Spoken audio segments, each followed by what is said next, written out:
وہ کہتے ہیں کہ حق پر جماعت فقط اہل الحدیث ہے۔ اب عوام الناس کے ذہن میں ڈالتے ہیں بھائی دیکھیں اہل الحدیث اللہ کے رسول کی بات پر چلنے والے ہیں نا، تو سننے والا بندہ سوچے گا بات بہت اچھی ہے، بڑی پیاری ہے، معقول بات ہے، لیکن ہے جھوٹ اور میٹھا جھوٹ ہے۔ وہ کیسے؟ یہی بات ان کے پہلے نمبر جو قرآن و حدیث اس کا رد کر رہی ہے بات کہ بھائی پہلے جو کہتے ہیں نا فقط قرآن و حدیث کو مانتے ہیں، تو بھائی قرآن و حدیث میں کہاں ہے کہ حق والی جماعت کا نام اہل الحدیث ہوگا؟ اہل الحدیث ہی حق پر ہوں گے۔ قرآن 114 سورتیں قرآن پاک کی، ان میں سے کسی آیت میں ہے یہ بات؟ ذخیرہ احادیث میں سے حضور صلی اللہ علیہ وسلم کے فرامین میں سے کہیں ہے کہ اللہ کے رسول نے کہا اہل الحدیث جماعت حق پر ہوگی؟ الحمدللہ وکفیٰ وسلام علی عبادہ الذین اصطفیٰ۔ ناظرین کرام، آج ہم غیر مقلدین کی طرف سے 5 میٹھے جھوٹ لے کر آپ کی خدمت میں حاضر ہوئے ہیں۔ میٹھے جھوٹ کیسے؟ میٹھے اس طرح کے سننے میں وہ باتیں بڑی پیاری معلوم ہوتی ہیں، اچھی معلوم ہوتی ہیں، میٹھی معلوم ہوتی ہیں، لیکن وہ ہوتے اصل میں جھوٹ ہیں، ان میں حقیقت کوئی نہیں ہوتی۔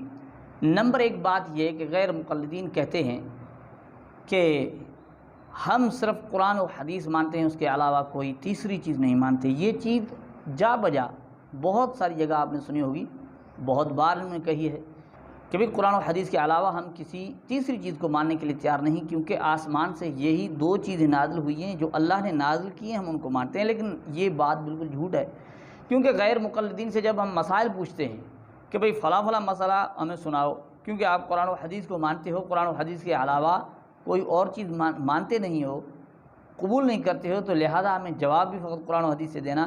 اس وقت یہ کہتے ہیں کہ نہیں بھئی دیکھیں اجماع بھی دلیل ہے اور قیاس شرعی بھی دلیل ہے، تو یہ اس چیز پر آ جاتے ہیں جب ان سے کچھ پوچھا جاتا ہے۔ تو ناظرین یہ بات سمجھ میں آ گئی کہ یہ بھی ان کا اصول نہیں ہے۔ سننے میں تو بڑا میٹھا ہے، پیارا ہے، لیکن غیر مقلدین اس پر بھی پوری طرح ٹکے ہوئے نہیں ہیں۔ ضرورت پڑتی ہے تو قرآن و حدیث سے بھی آگے بڑھ جاتے ہیں، تیسری چوتھی چیز تک بھی پہنچ جاتے ہیں۔ نمبر 2 بات، دوسری بات یہ کہ غیر مقلدین یہ کہتے ہیں کہ ہمارا امام صرف محمد رسول اللہ صلی اللہ علیہ وسلم ہے۔ ناظرین اکرام، سننے میں بہت ہی بڑا پیارا لفظ ہے، بہت ہی میٹھی بات ہے، اچھی بات ہے، لیکن یہ بات جھوٹ ہے، یہ غیر مقلدین کا صاف جھوٹ ہے۔ وہ کیسے؟ وہ اس طرح کے کہہ تو دیتے ہیں کہ بھئی ہمارا امام تو حضور صلی اللہ علیہ وسلم کے متعلق کہتے ہیں کہ محمد رسول اللہ صلی اللہ علیہ وسلم ہیں، لیکن یہ کبھی ناصر الدین البانی کو بھی امام مان لیتے ہیں، کبھی زبیر علی زئی کو بھی امام مان لیتے ہیں، کبھی ابن تیمیہ کو مان لیتے ہیں، کبھی ابن قیم کو مان لیتے ہیں، بہت سارے بھائی فلاں امام نے اس حدیث کو ضعیف کہا ہے، فلاں نے صحیح کہا ہے، فلاں نے یوں کہا ہے، تو لہذا ان کی یہ بات بھی جھوٹی نکلی، ان کا یہ اصول بھی پکا نہیں نکلا۔ تو یہ بات بھی صاف ہو گئی کہ غیر مقلدین کا یہ بھی جھوٹ ہے، صرف اس بات کو وہ ماننے کے لیے تیار نہیں، ان کے اور بھی ائمہ ہیں۔ اب تیسری بات کیا ہے؟ تیسری بات یہ ہے کہ غیر مقلد کہتے ہیں کہ بھئی حدیث آ جائے تو بات ختم ہے، اس پر عمل کرنے کے لیے تیار ہیں، حدیث رسول جب پہنچ جائے تو ہمیں زیادہ چون چرا کرنے کی ضرورت نہیں ہے۔ اب یہ بات سننے میں یہ بھی بڑی پیاری ہے، میٹھی ہے، بہت اچھی ہے، لیکن ہے جھوٹ، کیونکہ غیر مقلدین یہ دعویٰ تو کرتے ہیں اور بہت ساری جگہ کرتے ہیں، بہت سارے بیانات میں یہ بات آپ نے سنی ہوگی، لیکن غیر مقلدین کا یہ جھوٹ ہے اور میٹھا جھوٹ ہے۔ وہ کیسے جھوٹ ہے؟ اس کی ایک مثال لے لیں۔ جس طرح یہ فاتحہ خلف الامام کے قائل ہیں کہ امام کے پیچھے سورۃ الفاتحہ پڑھی جائے، ہم تو کہتے ہیں قرات نہیں کرنی چاہیے پیچھے، لیکن غیر مقلدین کہتے ہیں۔ اب دیکھیں یہاں ان کا یہ کہنا ہوتا ہے نا کہ لوگوں میں کہ عوام الناس میں یہ کہتے ہیں، یہ ساری چیزیں عوام الناس میں کہتے ہیں، لوگوں کو کہتے ہیں کہ ہم قرآن عزیز مانتے ہیں، لوگوں کو کہتے ہیں کہ ہمارا امام صرف محمد رسول اللہ صلی اللہ علیہ وسلم، اب لوگوں کو کہتے ہیں کہ حدیث آ جائے تو بات ختم۔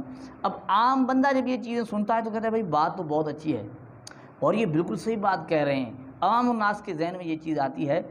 اب ان کے سامنے آپ کہو کہ بھائی ٹھیک ہے آپ نے یہ بات کہی ہے، ہم حدیث آ جائے بات ختم، تو یہ مسئلہ تو حل ہے، کیونکہ اللہ کے رسول کہہ رہے ہیں نا کہ انما جعل الامام یؤتم بہ، کہ تم میں سے کوئی ایک امام بن جائے، فاذا کبر فکبروا، جب اللہ اکبر امام کہے تو تم بھی اللہ اکبر کہو۔ یہاں اللہ کے رسول اللہ اکبر کہنے کا حکم دے رہے ہیں۔ وَإِذَا قَرَأَ، جب امام قرات شروع کر دے، اب قرات کہاں سے شروع کرے گا؟ الحمدللہ سے شروع کرے گا نا، سورۃ الفاتحہ سے۔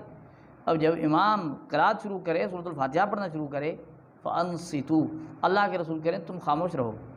اب دیکھیں سورۃ الفاتحہ پڑھنے کے وقت اب جب فاتحہ ختم ہو رہی ہے، امام ختم کرا، وَإِذَا قَالَ غَيْرِ الْمَغْضُوبِ عَلَيْهِمْ وَلَا الضَّالِّينَ، جب اکیلا امام، یہ اللہ کے رسول نہیں فرمایا کہ تم سارے جب سورۃ الفاتحہ ختم کرنے لگو یا غیر المغضوب علیہم ولا الضالین پڑھنے لگو، نہیں، اللہ کے رسول کے وَإِذَا قَالَ، جب امام غیر المغضوب علیہم ولا الضالین، جب امام غیر المغضوب علیہم ولا الضالین کہیے، غیر المغضوب کون سے صورت اندر؟ غیر المغضوب علیہم ولا الضالین، فقط سورۃ الفاتحہ کے اندر، کہ امام سورۃ الفاتحہ پڑھ دے فقولوا آمین تو تم آمین کہو۔ کیا خیال ہے بھائی؟ یہ حدیث تو آ گئی، غیر مقلد مان لیں گے؟ نہیں مانیں گے۔ کیوں؟ ان کا یہ جھوٹ ہے اور میٹھا جھوٹ ہے، صرف عوام الناس کو سنانے کے لیے۔ ایسا بندہ جو سمجھتا ہو، جانتا ہو، اس کے سامنے ایسی بات نہیں کہیں گے، عوام الناس کے سامنے کہیں گے کہ لوگ ان کی بات میں آ جائیں اور ان کے ورگلانے میں آ جائیں اور وہ اچھی طرح سے گمراہ ہو جائیں۔ تو ناظرین کرام، چوتھا جھوٹ جو میٹھا جھوٹ وہ یہ ہے، وہ کہتے ہیں ہم صرف اسی کی مانتے ہیں جو ہمیں قرآن و حدیث سنائے۔ اب یہ بھی لوگوں کے سامنے کہتے ہیں کہ بھائی دیکھیں بہت سارے فرقے ہیں، بہت سارے طریقے ہیں، بہت سارے راستے ہیں، ہم بات صرف ان کی مانتے ہیں جو قرآن و حدیث کی بات ہمیں سنائے، کیونکہ آسمان سے 2 چیزیں نازل ہوئی ہیں نا۔ اب یہ عام بندہ جب سنتا ہے تو ان کو بہت اچھی بات لگتی ہے، وہ کہتے ہیں بھائی ان کی بات بالکل درست ہے اور معقول بات ہے، ذہن میں یہی آتا ہے نا، حالانکہ یہ جھوٹ ہے ان کا اور میٹھا جھوٹ ہے، کیونکہ سننے میں بڑا پیارا ہے۔ اب دیکھیں نا، اس کی میں آپ کو مثال دوں کہ اس وقت تو دیکھیں جماعت المسلمین والے بھی یہی کہتے ہیں کہ بھئی ہم قرآن و حدیث سناتے ہیں، فقط قرآن و حدیث سناتے ہیں، اور انجینئر علی مرزا تو بار بار یہ کہ اور وہ سنا رہا ہوتا ہے نا، بظاہر تو سنا رہا ہوتا ہے، قرآن پڑھ رہا ہوتا ہے، احادیث سنا رہا ہوتا ہے۔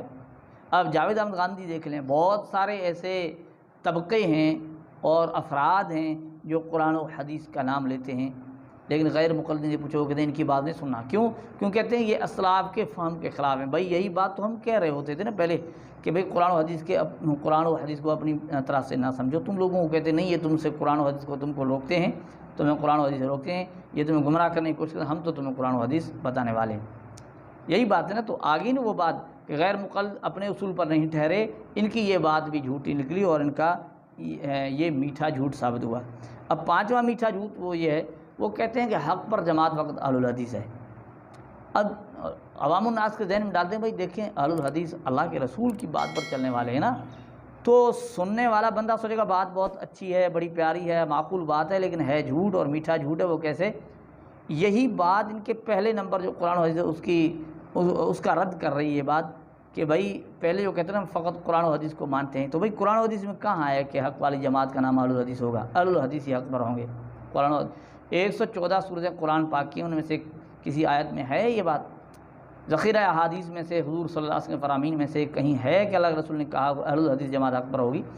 حالانکہ اللہ کے رسول نے جہاں امت کے اندر انتشار اور فرقہ واریت کا مسئلہ آیا تو وہاں اللہ کے رسول نے فرمایا ما انا علیہ و صحابی، وہ جو میرے طریقے پر، صحابہ کے طریقے پر۔ اب دیکھیں اللہ کے رسول نے صحابہ کے طریقے کو بھی معیار حق علیکم بسنتی و سنت الخلفاء الراشدین المہدیین، یہاں تک کہ خلفاء راشدین کی سنت کو، خلفاء راشدین طریقے کو سنت کہا گیا، اس کو پکڑنے کو لازم کہا گیا۔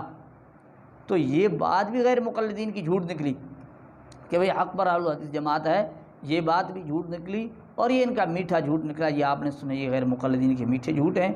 تو ناظرین کرام، یہ غیر مقلدین کے وساوس ہیں جو عوام الناس میں پھیلاتے ہیں۔